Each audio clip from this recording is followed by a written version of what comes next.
नमस्कार, आप देख रही हैं नेक्स्ट 9 पॉलिटिकल बाइट। मैं हूं आपके साथ सिराज। बिहार में लोकसभा सीटों को लेकर एनडीए में मंथनों का दौर जारी है। उधर लोक जनशक्ति पार्टी रामविलास के अध्यक्ष चिराग पासवान को लेकर भी सियासी गलियारों में अटकलों का दौर जारी है, क्योंकि चिराग ने हाल ही में पीएम नरेंद्र मोदी की बिहार में हुई रैलियों से दूरी बना रखी थी। इसी बीच चिराग का एक बड़ा बयान सामने आया है। उन्होंने कहा कि हर पार्टी चाहती है कि वह यानी चिराग उनके खेमे में रहे। साहेबगंज विधानसभा क्षेत्र में एक रैली को संबोधित करते हुए चिराग ने साफ तौर पर इस बात के संकेत दे दिए कि वह अपने विकल्पों पर विचार कर रहे हैं। उन्होंने कहा कि मैं यहाँ मीडिया कर्मियों की भीड़ देख रहा हूँ जो यह जानने के लिए उत्सुक हैं कि चिराग पासवान किसके साथ है। मैं उन्हें बता देना चाहता हूँ कि चिराग पासवान केवल बिहार के लोगों के साथ है। प्रधानमंत्री नरेंद्र मोदी के प्रति उनके निष्ठा, उनकी तुलना भगवान राम से और खुद की तुलना भगवान हनुमान से की जाती है। चिराग ने कहा कि हर पार्टी, हर गठबंधन चाहता है कि चिराग पासवान उनके पक्ष में हो। उन्होंने कहा कि ऐसा इसलिए क्योंकि लोग उनके बिहारी पहले वाली नीति से प्रभावित हैं,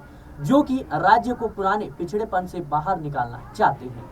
अपने भाषण में उन्होंने खुद को शेर का बेटा कहते हुए अपने दिवंगत पिता रामविलास पासवान के सच्चे उत्तराधिकारी के रूप में खुद को पेश किया। और इस रैली में चिराग ने एनडीए में हाल ही में शामिल हुए जेडीयू प्रमुख और बिहार के मुख्यमंत्री नीतीश कुमार और दिवंगत नेता रामविलास की पार्टी को विभाजित करने वाले केंद्रीय मंत्री और चाचा पशुपति कुमार पारस का नाम लेने से परहेज किया। हालांकि चिराग ने उन साजिशों के बारे में खुलकर बात की जिनका उन्हें सामना करना पड़ा। उन्होंने कहा कि जिनका उद्देश्य मेरे घर, मेरे परिवार और मेरी पार्टी को छोड़ना था, लेकिन मैंने साबित कर दिया कि चिराग पासवान को डराया नहीं जा सकता।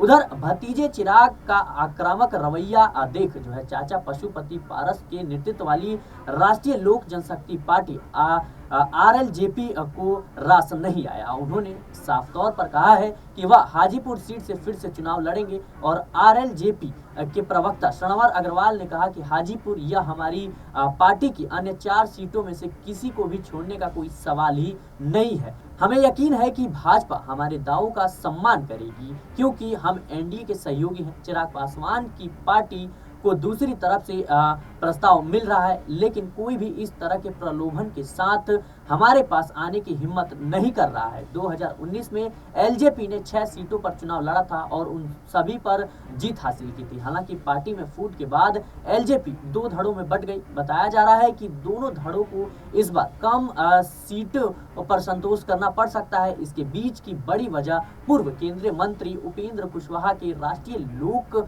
मोर्चा और पूर्व सीएम जीतन राम मांझी के हिंदुस्तानी आवाम मोर्चा भी एनडीए में शामिल होना है। फिलहाल जिस तरीके से चिराग पासवान लगातार आक्रामक रवैया दे रहे हैं, कहीं ना कहीं अब देखना होगा कि आने वाले समय में क्या वो 10 सीटों के प्रलोभन को स्वीकार करते हैं या फिर नहीं। फिलहाल के लिए इस खबर में इतना ही। देश और दुनिया की तमाम खबरों के लिए बने रहें नेक्स्ट 9 पॉलिटिकल बाइट।